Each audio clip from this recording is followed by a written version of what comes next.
Depuis 2013, le Sénégal se lance dans une nouvelle stratégie de renouvellement et de renforcement de ses moyens navals pour assurer la protection et la souveraineté de son espace maritime. Après le Ferlo, le Taoué est le deuxième patrouilleur de la classe RPB 33 co-développé et vendu par Redco Marine et UFAST à l'État sénégalais.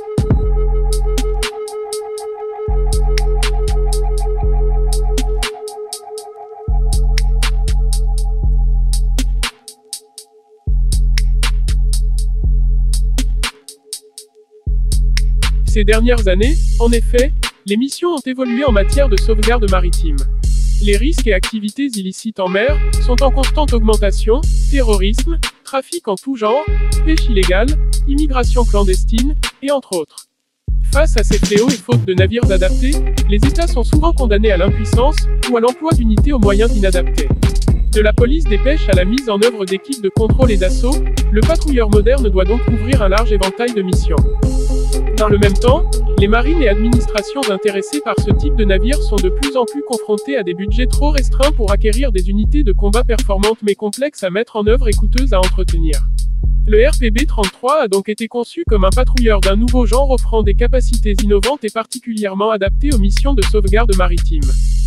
Pensé pour être adapté à ces différentes situations contextuelles, le Taoué est doté d'une longueur de 33,73 mètres, sur 6,53 mètres de large, avec une superstructure en aluminium.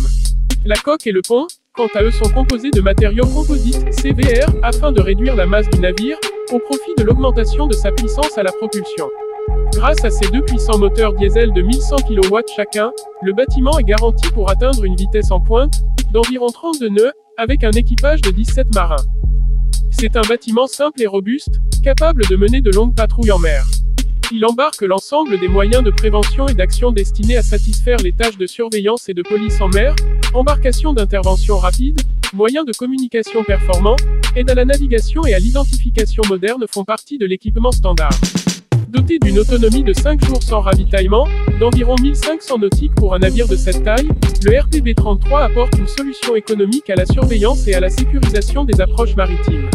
Il a également une capacité de sauvetage de 300 personnes, réparties sur 4 radeaux, et un matériel médical pour l'assistance de blessés en mer. Le RPB 33 est proposé avec un canot de 20 mm sur la place avant. Celui-ci a une portée de 2 km et, s'il est opéré manuellement, peut bénéficier d'un système d'aide à la visée électro-optique. Ce matériel, qui permet de réaliser des coups de semonce et des tirs au but lorsque cela est nécessaire, délivre des obus explosifs ou inertes, au coup par coup ou en rafale.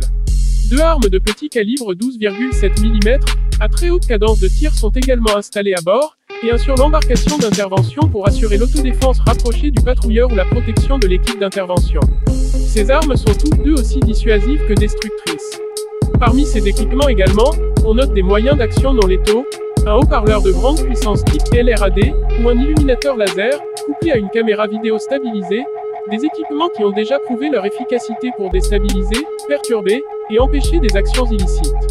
Ces systèmes sont particulièrement adaptés pour discriminer, identifier et dissuader toute menace possible ou confirmer que le patrouilleur peut être amené à contrer. Depuis une passerelle à vision panoramique surplombant les superstructures, l'équipage appréhende rapidement l'environnement, la conduite nautique, le bon déroulement des manœuvres de l'embarcation d'intervention, la tenue de situation et le contrôle des moyens d'action y sont assurés. Le RPB 33 commandé par le Sénégal en 2018, dénommé Taoué, une rivière qui relie le lac de Guiers au fleuve du Sénégal, est réceptionné par la marine sénégalaise au mois de mars 2020.